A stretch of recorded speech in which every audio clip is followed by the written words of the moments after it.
ফেব্রুয়ারিতে নির্বাচন, চাপে পড়তে পারে বিএনপি।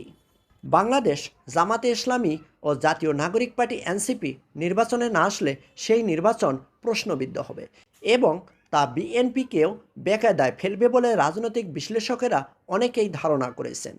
রাজনৈতিক চিন্তাবিদরা মনে করেন, আওয়ামী লীগের রাজনৈতিক কর্মসূচি নিষিদ্ধ হওয়ায় এবারের নির্বাচনে বিএনপি সোনায় সোহাগা। কিন্তু এরপরেও যদি নির্বাচনী লড়াইয়ে ভোটের মাঠে এখনকার প্রভাবশালী জনপ্রিয় দল জামাতে ইসলামী ও জাতীয় নাগরিক পার্টি এনসিপি এবং ইসলামী অন্যান্য দলগুলো না থাকে, সেক্ষেত্রে চাপে পড়তে পারে বিএনপি।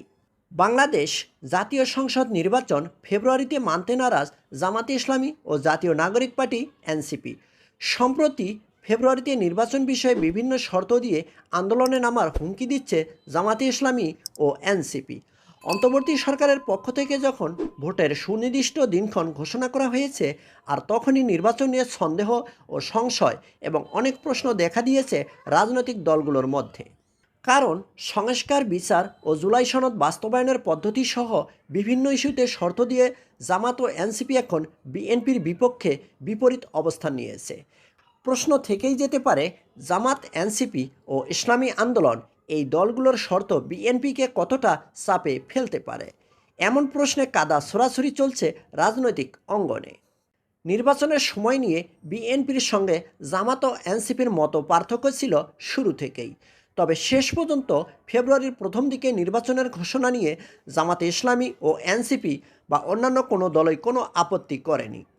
তবে জামাত ও এনসিপি নির্বাচনের আগে সংস্কার প্রশ্নে জাতীয় সনদ বাস্তবায়নের দাবি তুলেছে।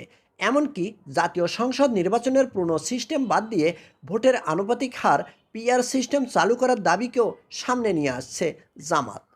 এদিকে আবার 5ই আগস্টে নির্বাচনের দিনক্ষণ ঘোষণা করা এবং একই দিনে জুলাই ঘোষণাপত্র দেওয়ায় এর পিছনে কোনো পক্ষের চাপ থাকতে পারে প্রশ্ন তুলছেন জামাত। ঘটনাগুলোর ধারাবাহিকতায় উল্লেখ করে জামাত নেতারা বলছেন, একটি ডিজাইনড কিংবা সাজানো নির্বাচন করার চেষ্টা করা হচ্ছে অন্তর্বর্তী সরকারের পক্ষ থেকে। এই ধরনের চিন্তার কারণ হিসেবে দলটি বেশ কিছু বিষয়ে অভিযোগ সরকারের সামনে তুলে ধরেছে। এর মধ্যে জামাতের বড় অভিযোগ হচ্ছে, তারেক রহমানের সঙ্গে প্রধান উপদেষ্টা লন্ডন বৈঠকের পর থেকেই সারা দেশের প্রশাসন বিএনপির প্রতি দুর্বল হয়ে পড়েছে। ফলে অন্যান্য দলগুলোর জন্য লেভেল প্লেইং ফিল্ড তৈরি হওয়ার সম্ভাবনা অনেকটাই কম। রাজনৈতিক চিন্তাবিদরা অনেকেই মনে করছেন, জামাত ও এনসিপি তাদের এই ধরনের অবস্থানের কারণে ফেব্রুয়ারিতে নির্বাচন নিয়ে সংশয় বা অনিশ্চয়তা দেখা দিতে পারে।